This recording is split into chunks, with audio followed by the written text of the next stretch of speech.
তেলাওয়াতের আগে আমি আরেকটা কথা বলি। আমাদের কাজী শাকির আমাদের স্কুলের পিছনে স্কুলের অফিস অপেক্ষমান রয়েছে। আলহামদুলিল্লাহ আপনারা শুনে খুশি হবেন। এই ক্লাস সম্মেলনটাকে বাস্তবায়ন করার জন্য 30 জন আমরা দায়িত্বশীল সহ 30 জন আমরা স্থায়ী সদস্য হয়েছি। বলেন আলহামদুলিল্লাহ। কয়জন? এই 30 জন প্রত্যেক বছর আমরা 10,000 টাকা করে দিয়ে যাচ্ছি। বলেন আলহামদুলিল্লাহ। বছরে যারা 10,000 টাকা করে দিবেন তারা আমাদের এই কেরাত সম্মেলনের তাহসিন কোরআন ফাউন্ডেশনের স্থায়ী সদস্য। কি ভাই? স্থায়ী সদস্য।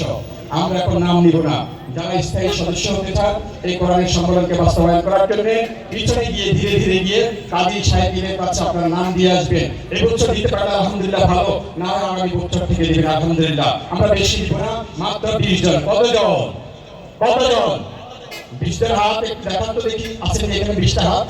20টা হাত 10,000 টাকা যদি পুরো বছর 20টা হাত চাই আমি। 20টা হাত এই স্টেজের উপরে বাইরে আশেপাশে দাঁড়ানো অবস্থায় আলহামদুলিল্লাহ অনেক ভাই হাত তুলেছেন।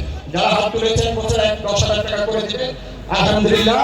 আমাদের এখানে ভাই আছেন, আমাদের সৈয়দ সর্দার ভাই, আমাদের সর্দার ভাই পরিচিত, উনিও দিবেন আলহামদুলিল্লাহ। আরো হাত তুলেছেন 20 জন। আমরা 20 জনের 51 সদস্য বিশিষ্ট স্থায়ী কমিটি হয়ে যাবে ইনশাআল্লাহ। আগামী বছর আমরা আর হাত পাতা দেব না লাগে, কারণ আমাদের 7 লক্ষ টাকা এবার খরচ হচ্ছে। কত লক্ষ? 7 লক্ষ টাকা। পরিস্থিতির আলোকে সেগুলো আমরা মেনটেন করতে পারি না, আপনাদের কাছ থেকে নিয়েছি। অসন্তুষ্ট হয়েছে, ক্ষমা প্রার্থী। আলহামদুলিল্লাহ। এরপর যে